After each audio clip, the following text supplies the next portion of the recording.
Flamengo amassa Corinthians e volta a ser líder. Felipe Luiz antecipa time da Copa do Brasil. Vamos falar também de toda a repercussão dessa goleada do Flamengo sobre o Corinthians e vou deixar você por dentro de tudo que tá rolando do Mengão agora. Então já curte esse vídeo porque eu cheguei com o seu resumo diário de Flamengo. Se você tá assistindo esse vídeo aqui e ainda não é inscrito no canal, dá uma moral para outro flamenguista como você. Em contrapartida, você consegue ver o resumo de notícias diárias do Flamengo de uma forma realmente bem resumida para você não perder seu tempo e não ficar perdido aí na internet. É totalmente de graça, é só clicar no botão inscreva-se aí, assim você ajuda o nosso canal a bater os primeiros 800 inscritos aí. Dá uma moral aqui para outro flamenguista. E já sabe, não esquece de compartilhar esse vídeo para mandar para quem precisa saber dessas, ó. Vem comigo nessa resenha. Bom, assim, um jogo perfeito, né? Ou quase perfeito do Flamengo, né? Se a gente for pensar que aquele gol do Pedro que ele driblou todo mundo, saiu na cara do goleiro, deu um toquinho, a bola pega na ponta da chuteira do goleiro Hugo e sai para escanteio. Se ele tivesse feito aquele gol lá, seria um 5-0 e assim, finalizando, né? Com esse golaço do Pedro nessa volta dele como titular, teria sido, assim, espetacular. Tem alguns pontos, obviamente, a ser melhorados, a gente vai falar um pouco sobre isso, mas assim, o mais importante é que o Flamengo voltou à liderança, principalmente por conta do Palmeiras, que perdeu no finalzinho para o Bahia, dentro de casa. Um pênalti que o VAR teve que chamar lá e então o Palmeiras dessa vez teve que provar do seu próprio veneno, então o pênalti ao final do jogo deu aí a vantagem no placar para o Palmeiras, já não dava mais tempo, e aí o Palmeiras perdendo permaneceu com 13 pontos, o Flamengo com 14 ultrapassou e voltou a ser líder. O Flamengo nesse momento tem números monstruosos, eu diria, porque o Flamengo hoje tem a melhor ataque e a melhor defesa do campeonato, com 6 rodadas, são 15 gols pró e apenas 2 gols sofridos. O único outro time que tem 2 dígitos em gols marcados é o Mirassol, que tem 11 gols marcados.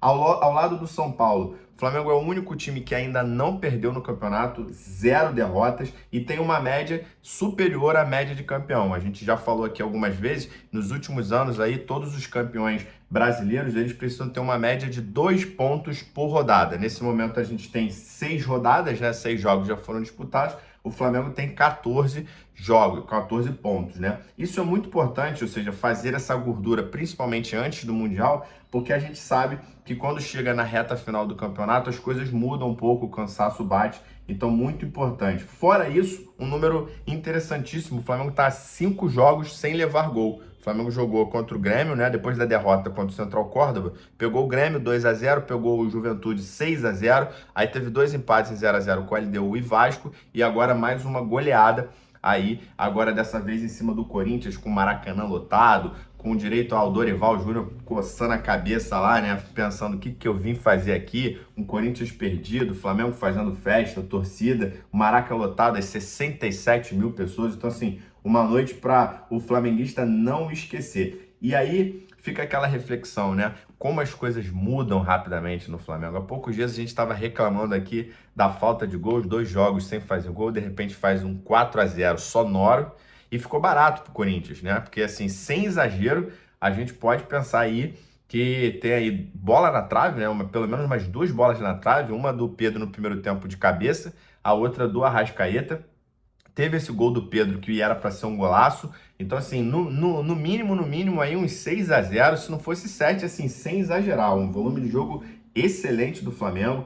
Quem dera que a gente pudesse ver isso sempre, né? Mas o Felipe Luiz, obviamente, a gente conhece futebol e sabe que não é assim. O Felipe Luiz falou sobre isso. Na coletiva, a gente vai reverberar um pouquinho disso que ele falou aqui. Falando do jogo, né? Como eu falei aqui para você, é um jogo quase perfeito a começar, principalmente da escalação, né? Na minha opinião, uma escalação muito próxima do ideal. Algumas peças ali, como por exemplo, eu colocaria o Alexandro, né? Em forma, eu preferi o Alexandro no lugar do Ayrton Lucas. E no ataque eu manteria como tá. Eu não tiraria o Cebolinha. Eu acho que o Bruno Henrique caiu de produção, principalmente por conta da polêmica, né? Então, assim, antes mesmo da polêmica estourar, a gente sabia, né? A gente imagina que ele já sabia, então ele já jogou mal. Depois que tudo caiu na mídia, eu acho que ele caiu de produção. Hoje o Cebolinha, também comparado ao Michael, eu prefiro o Cebolinha. O Cebolinha eu acho que ele gera mais situações de gol do que o Michael, que é um excelente reserva, assim como o Plata, né? Que vem entrando, vem fazendo gols também. Mas eu colocaria o Pedro como titular nesse time aí e colocaria, assim, o Cebolinha na ponta esquerda. O Pedro, muito solto em campo, né? Então, assim, falando um pouco individualmente do time, se alguém tinha alguma dúvida que o Pedro voltaria bem como titular, essa bola que ele perdeu, em que ele tem ali uma velocidade, né, ganha na dividida, consegue driblar, ou seja, mostra habilidade no meio de 3 zagueiros ele dribla e ainda mostra essa explosão, né, essa velocidade que ele chega, né, passando pelo meio da zaga do Corinthians na frente do goleiro e ali por conta de um detalhe, ainda assim cavadinha com habilidade, o goleiro dá sorte, a bola pega ali na ponta da chuteira. Mas se alguém estava com alguma dúvida, esse lance mostra que o Pedro voltou e que o Pedro merece ser titular. Afinal de contas, poucos jogos, já tem aí 4 gols, já vai brigar aí pela artilharia, na frente de muitos outros que, obviamente, não têm a mesma habilidade que ele, mas tiveram muitas oportunidades, como é o caso do Juninho. O Filipe Luís falou um pouco na coletiva sobre essa situação do Pedro, né? Falou que, inclusive, o departamento médico tem um pouco de cuidado com relação a isso, né? Eles ficam receosos porque o Pedro ele se esforça muito, ele se dedica muito e que muitas vezes tem que tomar cuidado porque esse esforço aí depois de uma lesão pode causar algum tipo de situação ruim, né? De uma relesão. Mas realmente, mais uma vez, elogiou o Pedro, um jogador de seleção.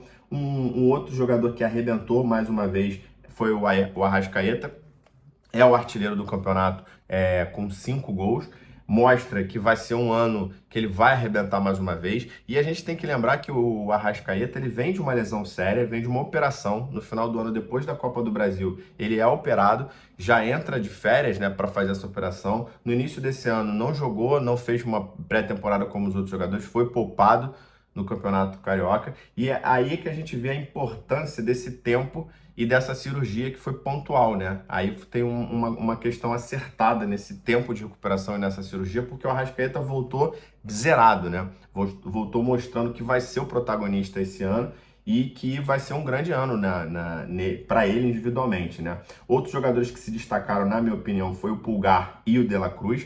O meio-campo do Flamengo ele tá muito bem servido com esses dois jogadores. Eles me lembram, eles parecem muito a dupla de zaga, né? E que além de fazer a função deles, eles têm uma inteligência de sair jogando, né? O Pulgar, principalmente, algumas bolas enfiadas que desmontam a defesa, né? Deixam o atacante numa situação assim, açúcar só meter pro gol, né? É um jogador que sabe marcar, o De La Cruz também, andando o campo todo. Então, assim, essa dupla de volante e a dupla de zaga, não tem o que falar, são perfeitas na minha opinião. Na minha opinião, são as melhores duplas de volante e de zagueiro do Brasil. E falando sobre eles dois, importante que eles estavam com amarelo já desde o jogo do Vasco, né? Então, quando eles chegaram para jogar contra o Vasco, já estavam pendurados os dois. Se tomasse cartão amarelo, não enfrentariam o Corinthians, não levaram amarelo mais uma vez nesse jogo, ou seja, estão aptos a enfrentar o Cruzeiro no próximo final de semana, o que é muito bom, né? Porque sem esses dois a gente sabe que o Flamengo perde um pouco de poder de bola, né? Ali no meio-campo. E aí, mudando de assunto aqui, falando um pouco da coletiva do Filipe Luís, mais uma vez elogiou muitos jogadores, né? Elogiou o Ayrton Lucas, que muita gente perguntou sobre ele ali nessa posição. Ele vem realmente evoluindo, um jogo mais seguro. Falou do Pedro, né? Mas ele citou muito essa questão da oscilação. Uma pergunta de uma repórter falando sobre por que, aonde ele vê, né? Como ele vê essa oscilação do Flamengo em alguns jogos fazendo muitos gols, como foi contra o Juventude e contra o Corinthians, e outros jogos não saindo do zero no placar. E aí ele cita o Barcelona, o PSG, dizendo que tem jogos que eles também não fazem gols, né? Mas que hoje o Flamengo é o time mais goleador do Brasil e é o menos goleado, né? Realmente só no Brasileiro são 15 gols. E aí falou que criticou alguns youtubers, né? Alguns youtubers, né? Ele falou no plural, que fazem essa análise. Ele não criticou a gente aqui, eu, por exemplo, né? Que a gente faz aqui opinião. Ele criticou os youtubers que fazem análises, né? E que colocaram a culpa, por exemplo, desses jogos sem fazer gol e da derrota contra o Central Córdoba na posição em que o Gerson joga. Então, deu até meio que um esporrinho assim, disse que sabe o que tá fazendo, que deixa comigo e deu um conselho pro torcedor para não ouvir esse tipo de recado, não ouvir esse tipo de conteúdo aí, né?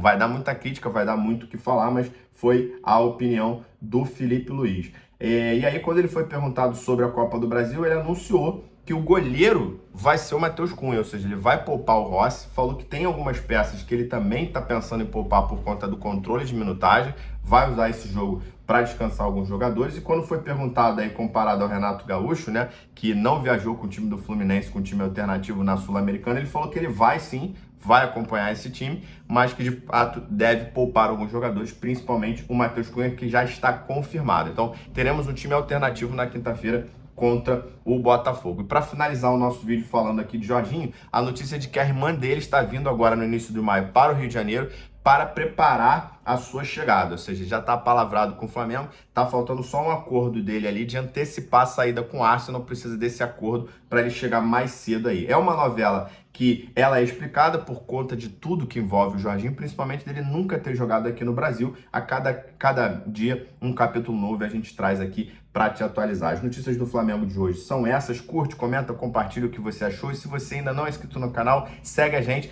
para compartilhar esse dia a dia do Flamengo. Nos vemos no próximo vídeo. Um abraço!